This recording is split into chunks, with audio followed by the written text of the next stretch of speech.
Assalamualaikum warahmatullahi wabarakatuh.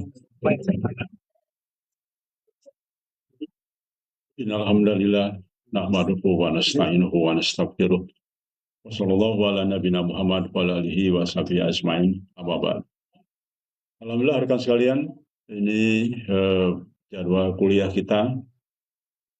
Namun khusus untuk hari ini tidak melanjutkan dulu seri yang berikutnya. Ini kebetulan memang saya sudah beberapa minggu lalu sudah ingin menyampaikan ini, karena kebetulan ada teman-teman yang baru datang ya, istrinya Mas Faidi baru datang, kemudian ada lagi sebelumnya. Jadi ini pelajaran dasar sebetulnya, tapi tidak apa-apa. Dan kebetulan ini ada teman saya dari Jakarta, sekaligus juga barangkali ingin tahu tentang kaitan dasar-dasar perjuangan kita ya. Maka dari itulah untuk kuliah sore ini mata kuliahnya tentang kabar kenabian ya, atau mimpi yang benar. Jadi istrinya Mas Pai hadir kan? Hadir, alhamdulillah ya. Tolong ini didengarkan, dan teman-teman lain mungkin ada istrinya Mas Hairul juga barangkali ada yang masih belum paham ya. Maka mohon didengarkan baik-baik mengapa kita harus percaya dengan mimpi yang benar. Jadi subtemanya adalah kabar kenabian itu sama dengan mimpi yang benar, dan itu bagian dari wahyu kecil. Baik, mungkin teman-teman bertanya, kenapa kok ada wahyu? Bukannya sudah selesai? Nah, mari kita bahas dari sisi kitabiah ya. Kalau untuk tamu tidak perlu mencatat, cuma mendengarkan saja. Baik. Landasan syariatnya, ya. Yang pertama, mari kita bicara tentang kabar kenabian. Ada yang bisa menyampaikan? Yang mahasiswa senior, apa itu kabar kenabian? Dari sisi Quran.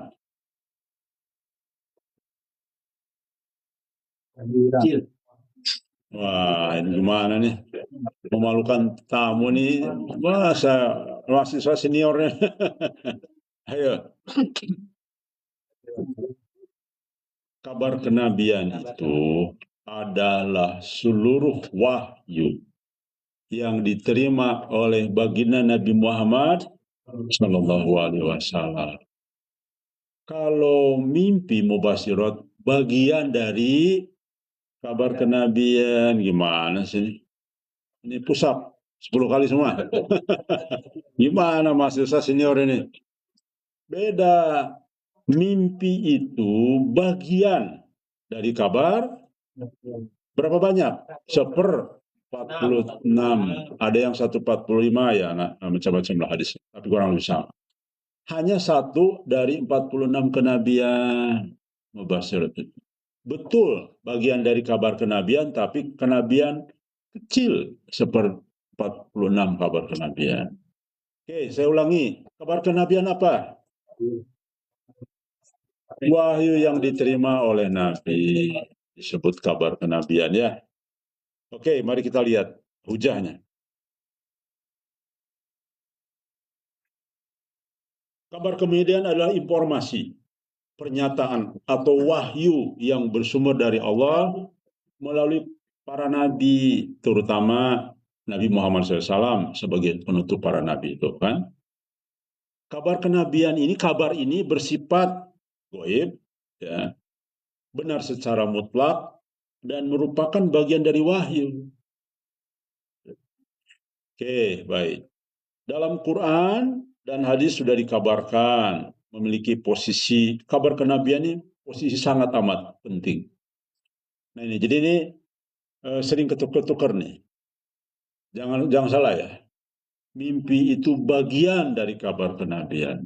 Sedangkan kalau bicara kabar kenabian adalah seluruh wahyu. Yang di dalam Quran itu ya kabar kenabian itu. Seluruh Quran yang ada ya. Eh, di dalam Quran dan hadis, kabar kenabian memiliki posisi yang sangat penting karena menjadi pembela antara kebenaran ilahiyah dan sangkaan manusia, prasangka manusia. Jadi yang pasti itu pasti wahyu, karena sumbernya dari Maha yang tahu, Maha tahu dari yang Maha tahu. Sedangkan kita, manusia kan terbatas, penafsiran-penafsiran terbatas, makanya Islam terpecah dalam 73 kelompok. Karena akibat penafsiran yang berbeda-beda, ya. Makanya banyak harokah, banyak ormas, semuanya kan berbeda pendapat. Itu sangkaan manusia. Baik, dalil Quran, perhatikan. Surat An-Naba ayat 1-2 ya. Tentang apakah mereka saling bertanya tentang berita yang besar.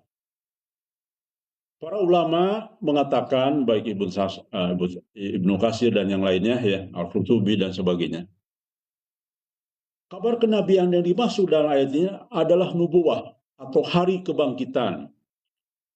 Pendapat paling kuat menyatakan bahwa ini adalah kabar tentang risalah baginda Nabi Muhammad SAW yang ditolak oleh orang-orang kafir Quraisy. Jadi berita tentang berita yang benar, apa itu? Nah, itu tafsir para ulama, ya. Jadi ini bagian dari kabar kenabian. Oke, itu ayat satu contoh ayat, ya. Yang kedua, dalam surat Al-An'am ayat 66. Dan sesungguhnya kaummu mendustakan kabar ini, padahal ini adalah kebenaran. Kabar kan? Baik. Jadi semuanya tentang kabar, tentang wahyu. Tafsirnya, kabar ini merujuk kepada wahyu kenabian. Kemudian mendustakan kabar kenabian berarti mendustakan wahyu dari Allah sehingga berdampak kufur. Ini tafsir-tafsir daripada Quran surat Al-An'am ini. Ya. Jadi ini tentang kabar kenabian. Coba perhatikan teman-teman sekalian. Berikutnya, surat Al-Jin ayat 26-27. Ya, ya, Al-Jin. Oh, Al-Jin. Iya, betul-betul. Kemudian Allah Maha mengetahui yang gaib, maka dia tidak memperlihatkan kepada seorang pun tentang yang gaib itu, kecuali kepada Rasul dan diri yang diridhoinya. Maknanya adalah kabar kenabian mencakup ilmu gaib yang Allah khususkan hanya untuk para nabi. Jelas, ya? Ini pengertian lain dari kabar kenabian. Tidak ada yang bisa mengakses kabar kenabian kecuali atas izin Allah melalui wahyu. Itu maksud daripada ayat tadi. Baik, kita teruskan. Nah, itulah hanya contoh dari 3 ayat Quran yang bicara tentang kabar kenabian. Itu wahyu dari Allah Subhanahu wa taala. Kemudian mari kita bahas dari sisi hadis. Kalau tadi Quran, sekarang hadis. Hadis tentang nubuah dan kabar kenabian. Sesungguhnya Bani Israel selalu dipimpin oleh para nabi.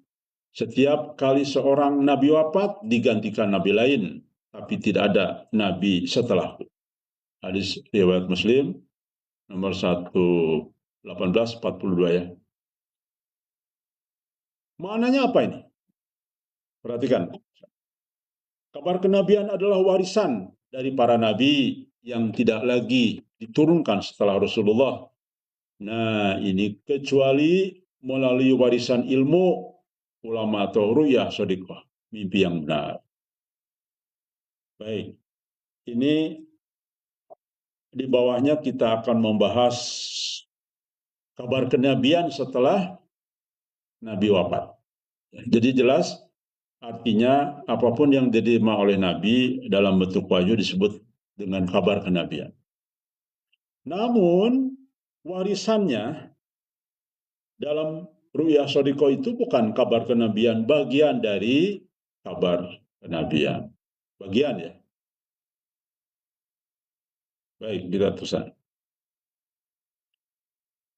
Ini sudah kita sama-sama tahu, ya. Tapi teman-teman ada yang baru datang dan belum memahami, maka hadis berikut adalah menunjukkan tentang hadis-hadis setelah Nabi wafat. Kalau dari atas itu kan kabar kenabian pada saat zaman Nabi, para Nabi ya. Nah, hadis di bawah ini setelah Nabi wafat yang tersisa apa? Masih kabar kenabian tapi bagian dari kabar kenabian. Ini lihat, hadis pertama, ini hadisnya banyak, ada sekitar 56 hadis ya. Tapi saya ambil beberapa saja sebagai sampel. Ini, beliau masih ada nih. Beliau mengatakan tidak ada lagi kenabian, wahyu, kan? Kenabian wahyu ya, setelahku, kecuali mubasyirat. Jadi jelas masih ada wahyu setelah beliau wafat, yaitu dalam bentuk mubasyirat. Para sahabat bertanya, apa itu mubasyirat? Beliau menjawab, mimpi yang benar yang dilihat oleh seorang mukmin atau diperlihatkan kepadanya. Jelas ya? Jadi sebetulnya setelah beliau wafat nanti tidak ada lagi kabar kenabian. Tapi ada satu, kecuali satu kata beliau, yaitu dalam bentuk mimpi. Artinya setelah beliau wafat masih ada wahyu, walaupun hanya wahyu kecil dalam bentuk mimpi saja.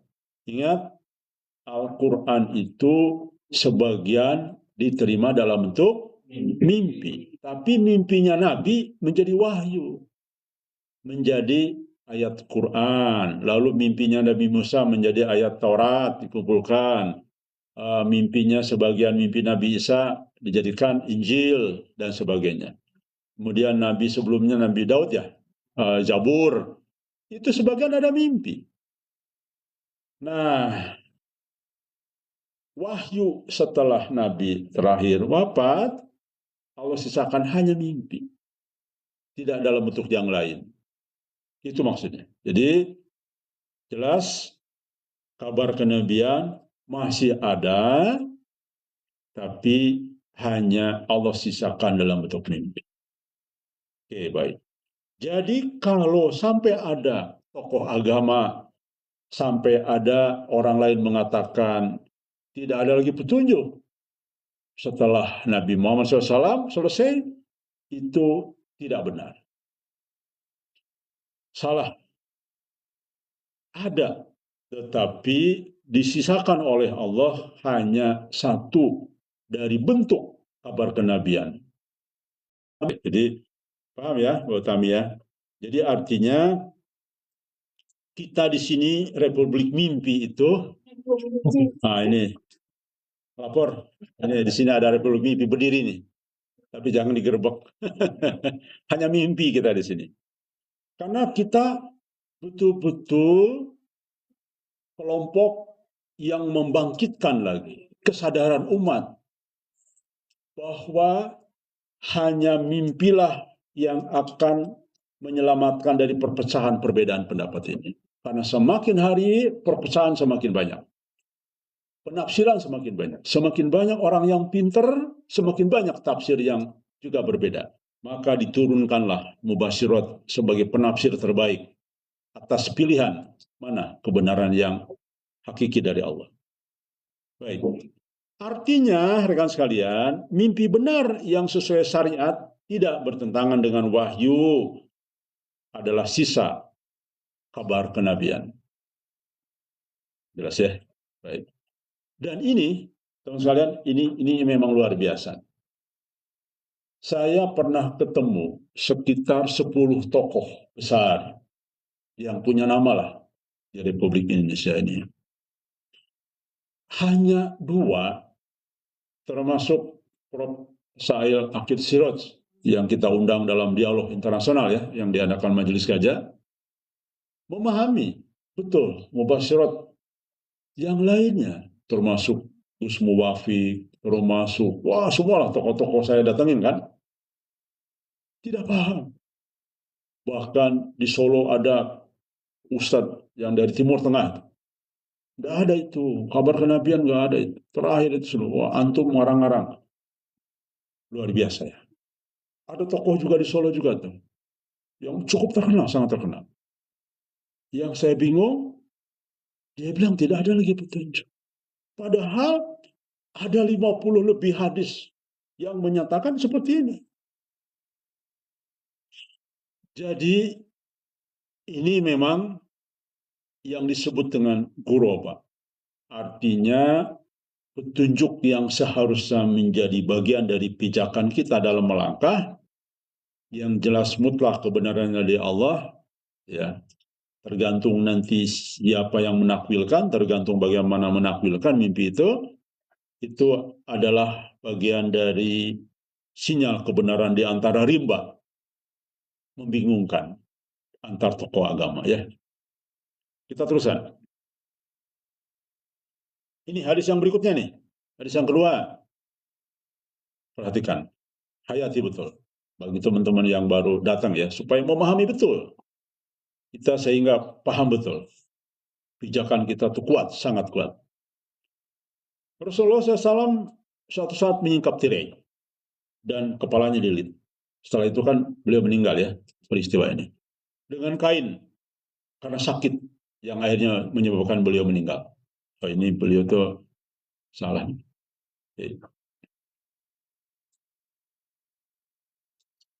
Lalu beliau bersabda, ya Allah, telah kusampaikan 3 kali itu. Saking pentingnya di hadapan para sahabat. Waktu itu beliau lihat jendela ya, keluar sambil sakit ya, di perban, di situ ada putrinya, ada siapalah gitu ya, ada sahabatnya. Beliau mengatakan, sesungguhnya tidak tersisa lagi kabar kenabian. Bukan kabar kenabian ya.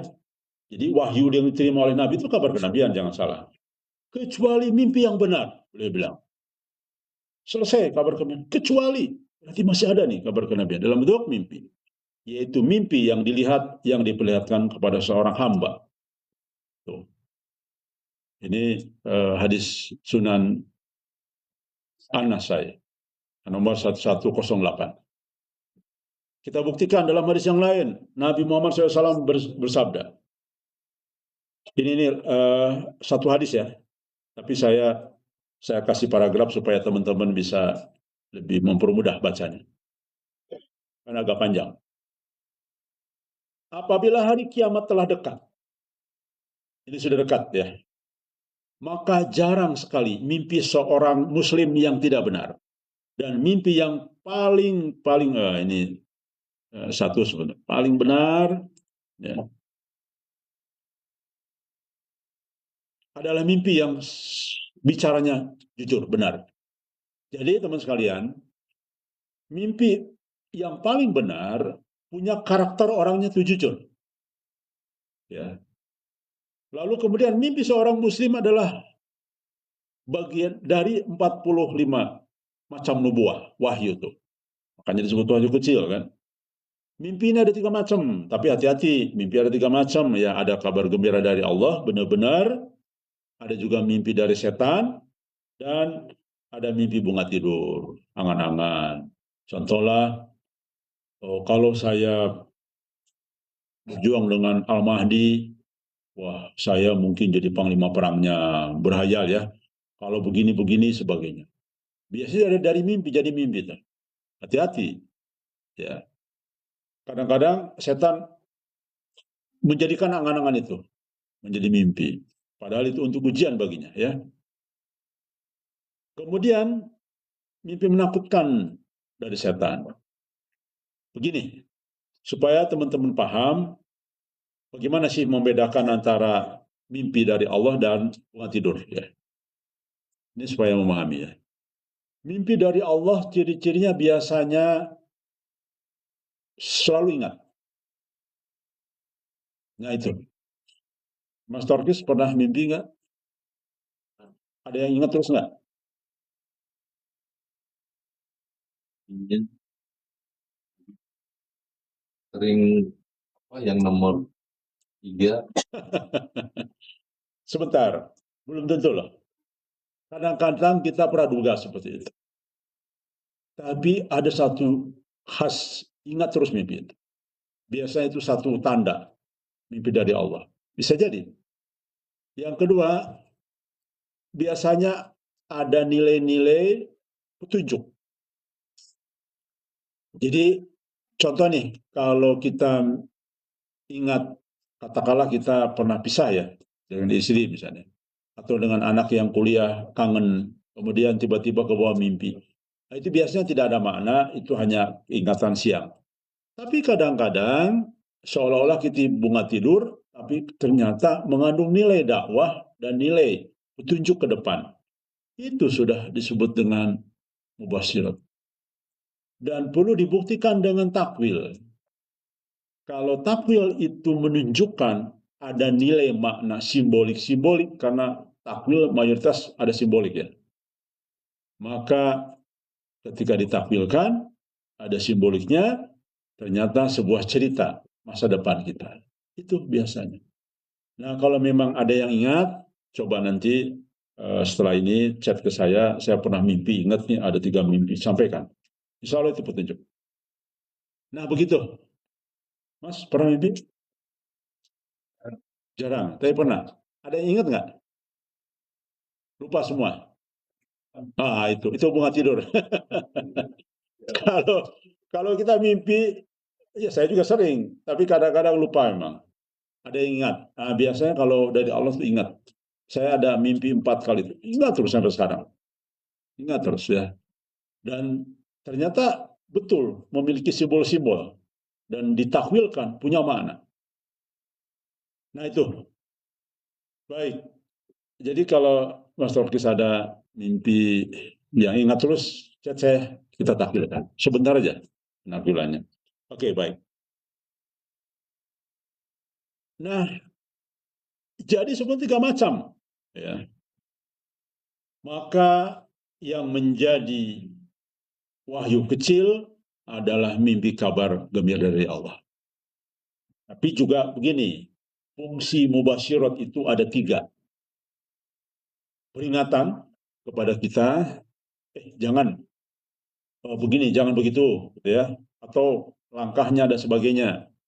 Bahkan perlu diketahui, saya pernah ketemu dengan seorang kiai dari Jawa Timur ya, dan dia akhirnya mau kesaksian ada di YouTube kita. Beliau itu bahkan tidak mau melangkah kalau tidak ada mimpi. Jadi sering istihoroh. Melangkah sesuatu itu istihoroh dulu. Bahkan pergi ke Jakarta, ada kegiatan istihoroh dulu beliau. Istihoroh dulu. Dikasih mimpi, baru berangkat. Kalau tidak ada mimpi, dia tinggal jadi berangkat. Tuh, ada kiai yang betul-betul semua langkahnya itu atas petunjuk Allah. Karena istihoroh itu minta petunjuk kan. Dan biasanya hadirnya dalam bentuk kekuatan batin atau dalam bentuk mimpi. Bahkan beliau mayoritas mimpi. Bahkan katanya waktu pindah bikin pondok di atas gunung ya, itu juga mimpi. Dan sejalan dengan perintah Nabi untuk Ujlah menyingkir ke gunung-gunung. Jadi beliau sudah Ujlah sebetulnya di pondok itu. Nah, dan ternyata beliau mengatakan, saya tidak pernah melangkah apapun kalau tidak dimimpikan oleh Allah. Karena beliau selalu istihoroh ya. Nah itu rekan sekalian, ya, salah satu hadis lain. Jadi jelas, ini menarik nih, Mas Torkis ya. Dalam 5 tahun ini, bermunculan mimpi-mimpi dari seluruh dunia. Dan kita kumpulkan. Insya Allah sepertinya lembaga yang mengumpulkan mimpi itu hanya Majelis Gajah. Dari seluruh dunia. Sudah ada 2000 lebih lah kita mengumpulkan mimpi. Sedang ditampilkan semua sedang disusun nanti. Untuk kita susun menjadi roadmap bagi negara dan dunia ya. Di situ banyak sekali simbol-simbol rahasia dunia yang terjadi. Nah, rekan sekalian, kenapa demikian?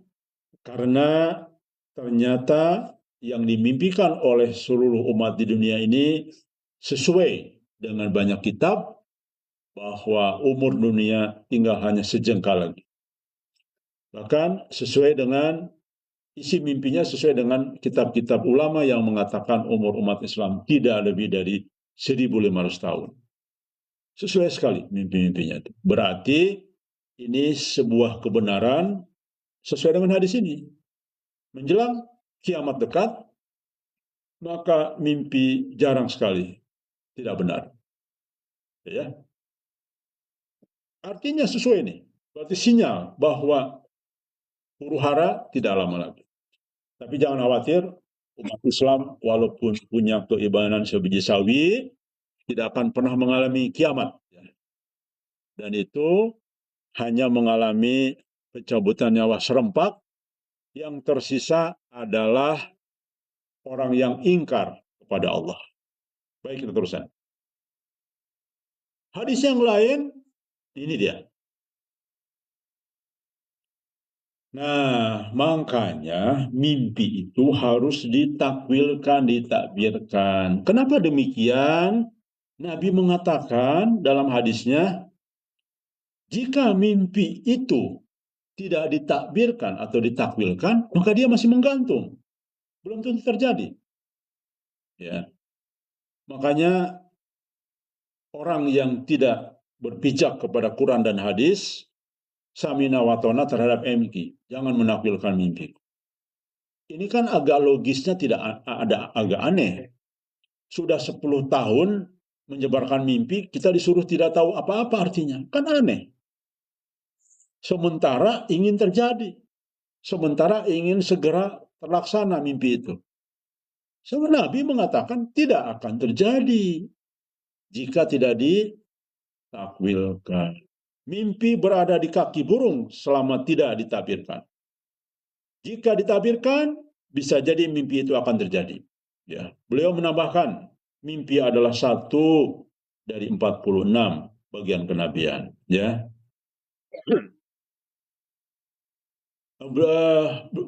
Nabi Muhammad mengatakan bahwa jangan seseorang menceritakan mimpi kecuali kepada orang yang dicintainya atau orang yang mengerti. Nah ini, betul memang bahaya. Betul kan? Hadis ini, kita banyak orang yang merasa bisa menakwilkan mimpi. Tetapi ternyata keliru.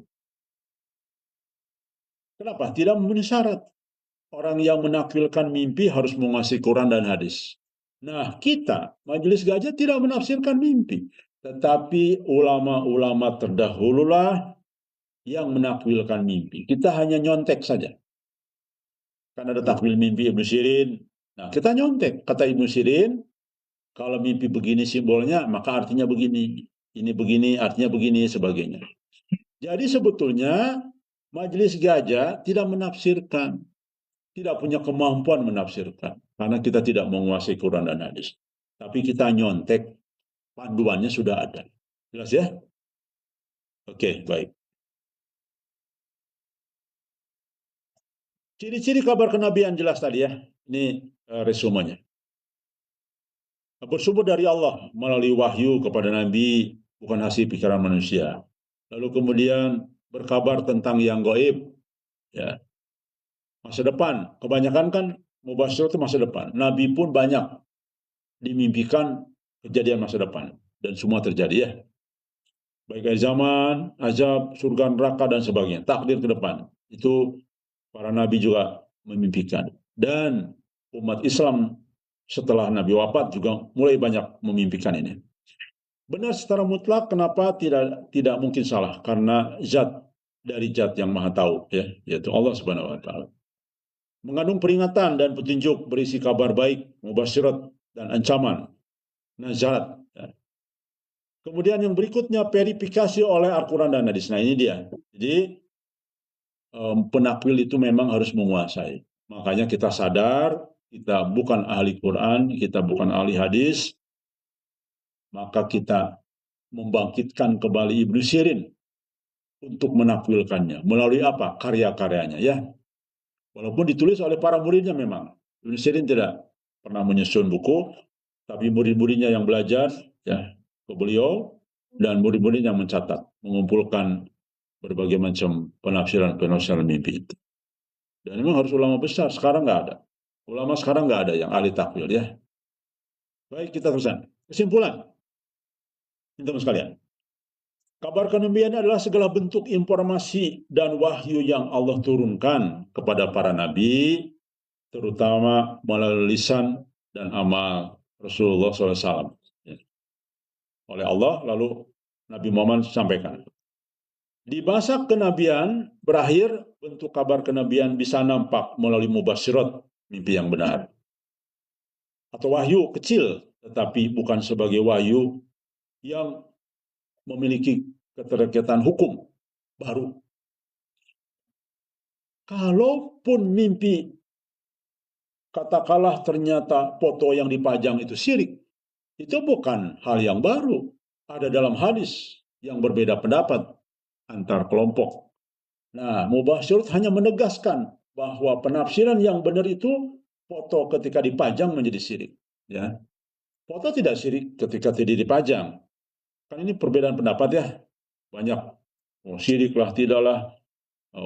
Lukisan juga syirik tidak. Itu kan banyak sekali perbedaan pendapat. Nah, muncullah Mubasyirat sebagai bukan mengeluarkan syariat baru, hanya menegaskan mana yang benar di antara para ulama terkait dengan penafsiran yang berbeda itu. Dan ternyata Mubasyirat mengatakan foto yang dipajang di rumah-rumah adalah bagian dari syirik. Berarti yang ulama ini yang benar pendapatnya ya. Kenapa demikian syirik? Akhirnya kita paham karena itu ada unsur ingin dilihat orang lain ya. Foto itu dipajang itu kan pasti di ruang tamu, wah salaman dengan presiden. Lalu di ruang tamu pernah ke Mekah, foto di belakang Ka'bah. Itu kan ingin dilihat orang lain. Nah itu ingin dilihat orang lain itu adalah bagian dari syirik kecil ya. Nah itu fungsinya mubasyirat itu adalah menyampaikan tafsir yang sesungguhnya. Jadi bukan membuat hukum baru. Oke, kita teruskan. Ini saya akan sampaikan sesuatu yang menakjubkan, kebenaran mimpi hari ini ya. Ini ada mimpi tentang dari Muhammad Qasim nih. Yang pernah menyatakan, Imran Khan itu pernah menyatakan di media massa ya, aku bukan budakmu untuk ke Amerika itu. Ini kasusnya apa? Kasusnya adalah, ini lihat. Waktu itu tanggal 7 Maret 2024, Imran Khan benar-benar menyampaikan kalimat ini yang di dalam media ya, banyak sekali, yang menolak sanksi terhadap Rusia dan invasi Ukraina. Kan harus mengutuk. Imran Khan bilang, enggak, saya tidak mengutuk. Bahkan dia bilang, aku bukan budakmu. Ini sudah dimimpikan oleh Muhammad Qasim 2018. Persis kalimatnya. Coba lihat ya. Ini ada di media Antara ya. Ada di Antara nih, lihat. Jelas ya? Masuk ke Antara. Ya kita memang yang gajah yang suruh masukin ini. Ini bukti. Bayangkan. 2000 berapa tadi? Berarti berapa tahun kemudian? Tuh, 4 tahun. Persis ngomong Imran Khan. Dan kalimatnya persis, aku bukan budakmu. Coba lihat ya. Ini diberitakan di media Antara. Media Antara ini kan media nasional punya pemerintah. Jadi banyak media-media lain yang rujukannya ke Antara. Induknya media sebetulnya. Makanya kalau masuk Antara itu sudah hebat. Karena Antara itu masuk medianya saringan, tidak bisa sesuatu yang tidak dianggap penting. Tapi ini Antara melihat apa yang saya sampaikan, tolonglah dimuat, ini penting. Dan setelah tim redaksinya diskusi, oh iya nih, bagus juga nih. Bukti nyata yang ajaib kalimatnya sampai persis yang dia ucapkan ya. Itu fungsi mimpi ya. Selain dari itu, banyak sekali mimpi-mimpi yang lain yang terbukti. Contoh lagi. Oke, saya sudah pernah ya, ini bagi teman-teman yang baru datang. Saya 2019 dimimpikan oleh almarhumah Mbak Lia, orang NTB ya. Kan saya bermimpi, Kang Diki ini pertama kali di dunia katanya. Mubasyirat akan didengarkan oleh seorang kiai. Kang Diki akan diundang katanya. Akan datang ke Pondok Pesantren. Daerah Jawa Timur katanya mimpinya itu. Kiainya tuh kerempeng-kerempeng katanya. Iya, kerempeng. Saya ingat kerempeng. Pokoknya orang sederhana sekali. Tapi dalam mimpi saya itu orang kaya katanya Kang. Bahkan banyak umat yang mengatakan inilah Al-Mahdi gitu. Dan benar juga loh. Kenapa? Karena dia tuh sangat dermawan. Tanahnya besar, punya pom bensin ada 2. Kemudian punya mal-mal kecil-kecilan lah, kan di pinggiran ya. Punya tanah banyak. Jadi banyak dia bantu. Bahkan pesantren itu gratis. Gratis, tidak dibayar. Sekedar cuma apa gitu ya. Nah, Masya Allah. 2023 kalau nggak salah ya. 21. Oh, 21 ya. Terbukti benar. Setahun kemudian benar. Saya kaget, Masya Allah. Saya nangis itu. Masya Allah, Mbak Lia benar. Sudah almarhumah Mbak Lia. Saya nggak bisa cerita, nggak bisa telepon. Cuman Mbak Lia ini coba mimpi benar sekali. Persis seperti kau gambarkan kiainya. Masya Allah, luar biasa. Dan benar dalam sejarah permimpian, ya, baru pertama kali didengar di pondok pesantren. Dan dahsyatnya, kedatangan saya itu, Masya Allah, diundanglah banyak tokoh akhir zaman ke sana. Dari Lampung, dari mana-mana. Mau tahu juga, ditiketin, semua diongkosin tiket pesawatnya. Dari yang golongan keras, ada Abu siapa tuh, yang pernah jihad ke Afghanistan juga datang. Kemudian dari Palembang, dari mana-mana. Pokoknya pengamat akhir zaman. Disuruh apa? Mendengarkan penyampaian saya. Sampai 3 hari loh, 2 malam. Bergantian tamunya. Gelombang pertama, besoknya. Masya Allah, Mbak Lia benar persis. Dahsyat ya. Persis ucapan Mbak Lia itu apa yang sampaikan itu terngiang-ngiang benar. Masya Allah. Iya ya. Ini dianggap oleh masyarakat tuh begitu penolong. Kan salah satu fungsi Al-Mahdi itu kan menolong. Ya, membagi-bagi harta sebagainya. Jadi beliau tuh bikin kawasan pasar, digratiskan loh. Beliau yang nyiapin tanahnya, pada pedagang di situ. Pokoknya banyaklah perbuatan-perbuatan luar biasa ya. Dan masyarakat sana sangat hormat kepada beliau. Oke, itu ya contoh mimpi berikutnya. Nah, selain dari itu, ada mimpi-mimpi sebelumnya yang tercatat dalam Quran. Contoh misalkan Nabi Yusuf. Nabi Yusuf sebelum menjadi Nabi nih. Misalkan, oh Kang, itu kan Nabi Yusuf, Nabi jangan salah. Mimpinya jauh sebelum jadi Nabi, masih kecil mimpinya, coba ya kan. Yang bermimpi selama 11 bintang, matahari dan bulan, sujud kepadanya. Tafsirnya, keluarga Yusuf kelak akan menghormati dan tunduk kepadanya. Jadi kakaknya dulu kan jealous ya, akhirnya dimasukin ke sumur dan Allah selamatkan. Peristiwa tersebut terjadi ketika saudara-saudaranya yang datang ke Mesir tak kala masa pacaklik, lalu sujud hormat kepadanya. Jadi setelah itu baru betul-betul saudara-saudaranya merasa menyesal, dan kejadian kan. Padahal belum jadi Nabi ini, belum jadi Nabi. Oke, baik. Kemudian yang berikutnya, banyaklah sejarah-sejarah dalam Al-Quran yang menjadi kenyataan. Mimpi Raja Mesir, kafir tuh. Bisa kan? Mau menjadi kenyataan, di mana mimpi Raja Mesir itu adalah 7 sapi gemuk dimakan oleh 7 sapi kurus dan 7 butir hijau. serta 7 bulir kering, ya, gandum ya. Oke. Nabi Yusuf berhasil menafsirkan. Nah, kalau Nabi Yusuf sudah jadi nabi waktu itu, akan terjadilah 7 tahun dan ternyata benar. Yang mimpi raja orang kafir. Jadi yang kafir pun Allah kasih petunjuk. Makanya jangan heran bermuncullah mimpi-mimpi dari non-muslim saat ini. Karena mimpi ini dicontohkan milik siapa saja, tetapi yang mengandung kabar kenabian ditegaskan hanya orang muslim. Yang lain itu petunjuk biasa dan warning ya. Nah ini juga mimpi sahabat dan sebagainya. Ini sudah jam 5 belum? Bentar lagi ya. Dalam sahabat Abu Ubaidah, ya, ini pun bermimpi melihat Nabi Muhammad SAW. Dalam mimpi beliau menyampaikan kota Damaskus akan ditaklukkan malam itu, dan beliau akan menghadiri salat jenazah Abu Bakar.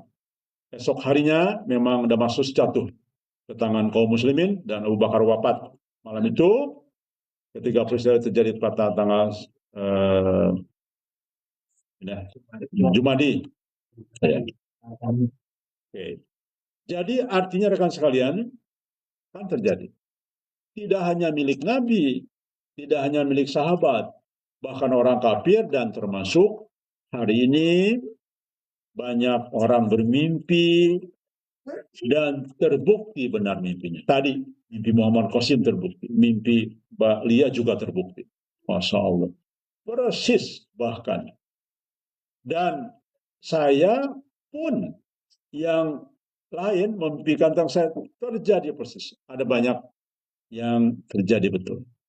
Luar biasa. Maka rekan sekalian, di akhir kuliah ini, sore ini, jangan abaikan mimpi, tapi memang harus diuji apakah mimpi benar dari Allah. Sebab jika benar mimpi dari Allah, harus menjadi guidance tambahan selain Quran dan hadis. Jadi itu saya kira teman-teman sekalian paham ya, kenapa wahyu Nabi Muhammad SAW disebut kabar kenabian dan bedanya apa dengan mubasyirat. Mubasyirat juga kabar kenabian, tetapi bagian dari kabar kenabian yang bagian dari petunjuk Allah Subhanahu wa taala. Kenapa demikian? Allah turunkan mimpi karena masa kenabian sudah begitu lama, 14 abad yang lalu. Islam semakin terpecah-pecah karena beda tafsir. Semakin banyak orang pintar, semakin banyak menafsirkan, semakin banyak perpecahan, maka diturunkan oleh Allah mubasyirat. Dan bersamaan dengan itu pula, sudah kita pernah kaji di sini, itu berbarengan dengan ilmu dan ulama diangkat. Dan insya Allah kami yakin sekarang sudah tidak ada ulama. Yang ada kiai, yang ada ustadz, yang ada syekh, tapi bukan ulama. Tidak ada sekelas ulama hari ini. Silakan definisi ulama itu seperti apa? Ya, definisi ulama itu adalah pewaris Nabi. Jadi perilakunya harus kayak Nabi. Sekarang terbalik, ustadz ulama kaya raya, ya, berlimpah uang dan sebagainya. Itu bukanlah cerminan dari Nabi. Jadi jelas berarti karena ada petunjuk yang lain. Ketika mubasyirat dimunculkan, itu tandanya ulama dan ilmu sudah diangkat. Maka lihat perpecahan di mana-mana, bahkan yang disebut dengan Habib itu justru yang ada malah memanaskan situasi, bahkan mengajak kepada kita ke neraka. Habib itu mengajak umat ke neraka. Karena apa? Karena banyak perilaku syirik yang dilakukannya ya. Dan itu sudah ada dalam kajian kajian kita sering disampaikan itu. Saya kira demikian rekan sekalian. Insya Allah kita memahami apa yang disampaikan pada sore ini dengan sederhana mungkin supaya teman-teman memahami dan bisa menjelaskan kepada umat yang luas ketika kita nanti Allah takdirkan untuk terjun di masyarakat. Demikian saya kira rekan sekalian. Terima kasih. Assalamualaikum warahmatullahi wabarakatuh.